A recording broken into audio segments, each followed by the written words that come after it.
So, como está sa inyo mga patatas? Tayo naman po ay nagbabalik sa isa na namang episode dito sa komunidad ng Kumocraft. At ang episode niya pala natin yan is episode 13 na kung saan is may isa tayong agenda tungkol sa minigame natin na which is dahil ako lang yung may minigame na walang exterior, kaya ngayong episode na to is gagawin ko na yung exterior ng ating minigame. And by the way nga pala, meron na tayong progress dito sa ating base. Medyo pinapatag natin dito. Yan, if you can see, kasi naglalags pa ako. Kasi may lalagay din tayo dyan na building. Hindi ngayong episode ko dahil wala pa tayong nagagawa sa creative, na which is yung pinagkaalabalan ko nga pala is yung exterior ng minigame natin and yung pagkuha ng maraming nether quartz ore. Dahil off-cam is nag-gather tayo para ng quartz ore dahil pagkakaalam ko is ubos na yung stock natin ng granite and did natin ng quartz dahil magka-craft tayo ng granite gamit ang quartz and diorite.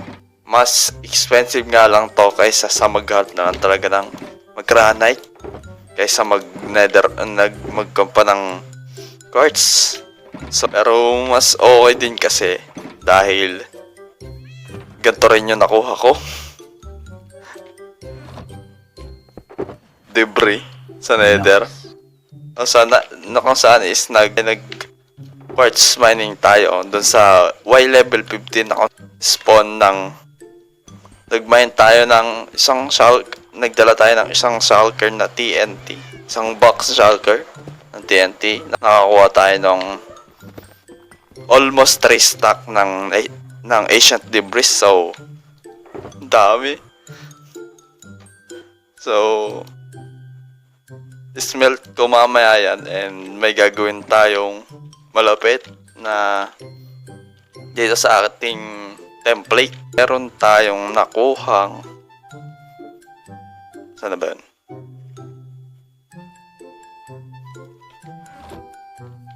Nakuhang Bex armor trim na galing sa Woodland Mansion. Yan, nung nag-raid din ako nun.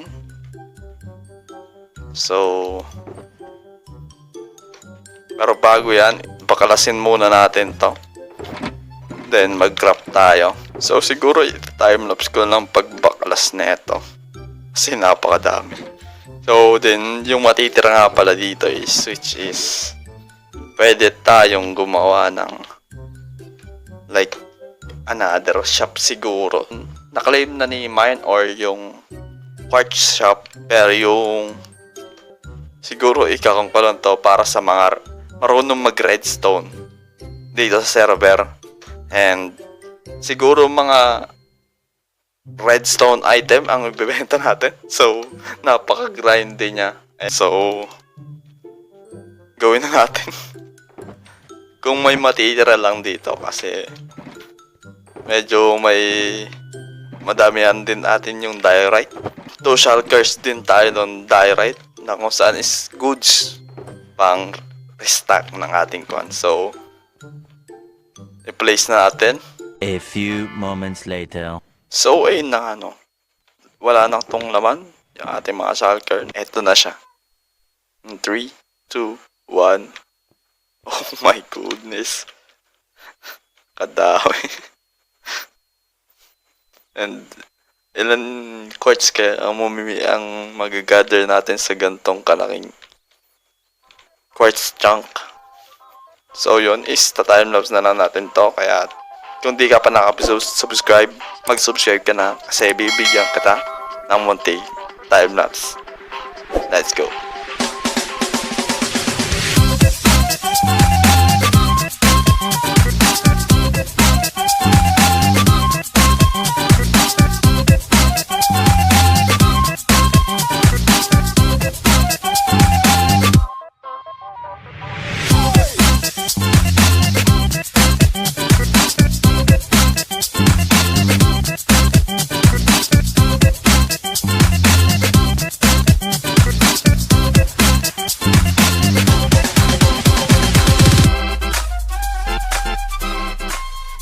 So kakatapos na lang natin baklasin and eto yung nakuha ko lahat, which is almost shulker ng quartz. So napakadami masyado na ito. So ngayon is i-craft na lang natin to and balikan ko na lang kayo pag na-craft ko na to and punta tayo sa shopping district para mag-restock. A few moments later. So okay, nakakarap na nga natin. And eto muna siguro yung re-restock natin dahil masakit sa mata to. Yung bawas na yan. So punta na tayo doon.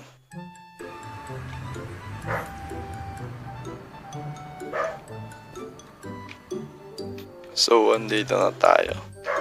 And mag-stock na lang tayo. Restock. Ingay ng aso.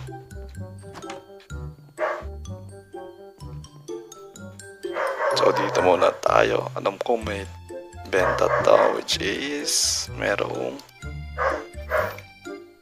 7. And pinalitan ko na rin yung presyo dahil masyadong mahal yung 3 blocks. Pero wala pa rin.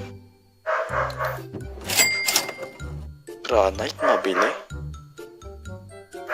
Grabe to. So may 34 na tayo and uy! Another benta. Uy!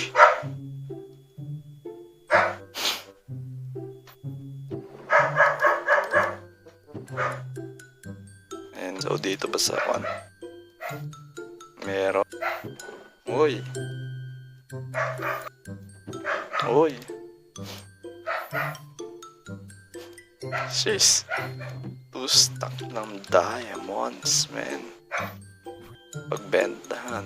And ilang blocks? 14, not bad. So ngayon is magre-restock muna tayo ng kung anong meron tayo dito.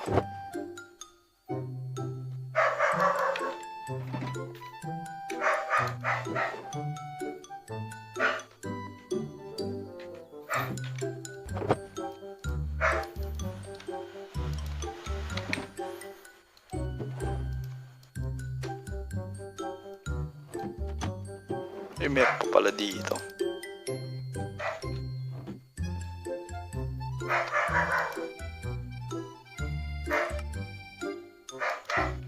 Bawi agad. Lahat ng binili, men.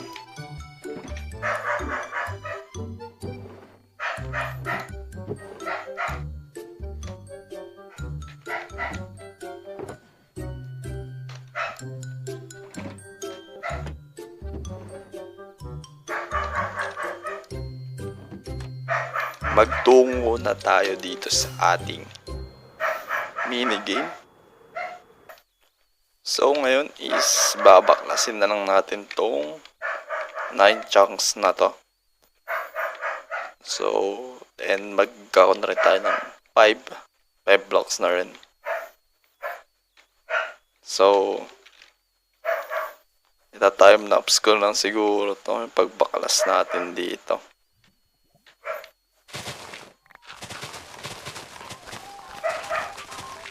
So, yun, time lapse na lang natin ito.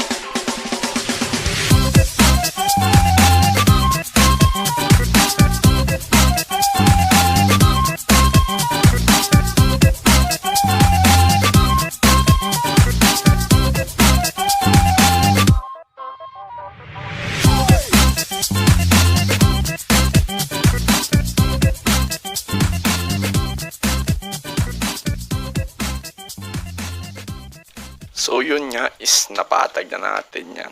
So mag-gather na lang tayo ng materyales para dito sa ating build. So balikan ko na lang kayo and siguro magpakita na lang akong clips, mga ilang clips sa aking pag-gather. Let's go.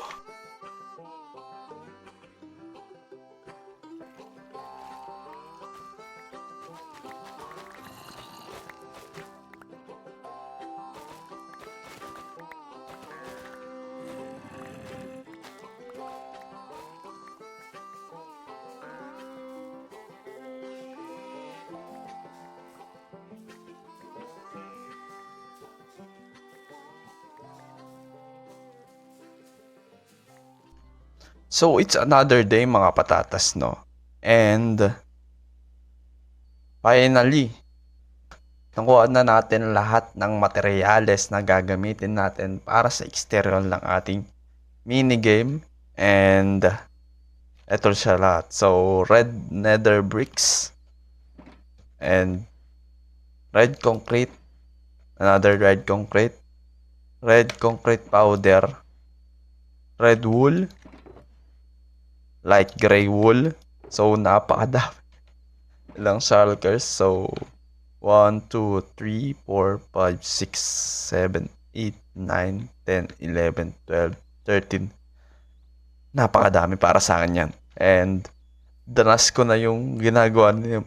Ito pala yung ginagawa ni Miner na pag kukuha ng materyales na napakadami. So, parang wala pa sa kalahati niya yung ginagather niya talaga para makapag-con ng episode si Minor. So, ngayon is, kung napapansin nyo is may nagbago sa aking tools and armor na kung saan is unexpected na pagkamatay na kung saan is kahapon is nag-DC ako sa gold farm. So, doon ako nag-out. Ngayon is nag-AFK second doon. And papakita, ilalapag ko sa screen nyo dyan yung legal bug na nangyari na kung saan is nag-spawn ng zombie sa nether roof na kung saan doon yung gold farm. So, pagkapasok ko, then boom. And, patay na. Ngayon is, unfortunately, meron naman tayo na nabawing boots and leggings, pati sword. So, yan yung mga ginamit ng zombie. Kaya di nag-despawn and yung iba is nag-despawn. So, siguro it's time na siguro para gawin yung most expensive dito sa Comcraft na armor trim na kung saan is gagawin natin is netherite. Oh my goodness. Ngayon is smelt muna lang natin to. Kasi ayaw kong sirain tong block of netherite natin na first block of netherite natin. So, One eternity later. ang nether ingot ang makuha natin. So, almost 3 stack. Oh my goodness. 43 netherite ingot. Ito na yun. The most expensive armor trim in Comcraft Season 2. Now, let's go.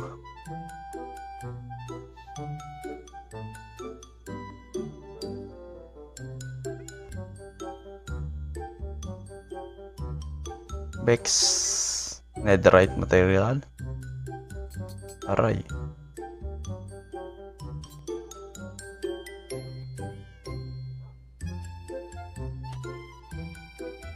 Ooh.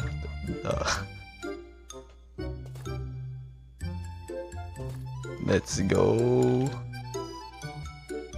Napakangas din pala, no? So, yun is okay na. At ngayon is punta na tayo sa shopping district para i-build to. So, kunin na natin. And pangalan na rin pala natin tong pusa na to.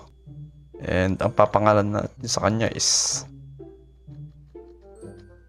something one, which is ang tawag sa pusa sa Spanish is sa Spain ay gato. So, yun yung pinakaunang lumabas is gato. Yan. And may nakuha tayong aso. So, tsaka natin pangalanan yan or kayo na ang bahalang magpangalan. So, mamimili na ako sa comment section para sa asong yan. A few inches later. So, yan. And kung hindi ka pa nakasubscribe, mag-subscribe ka na. Kaya, bibigyan kita ng time-lapse. Let's go!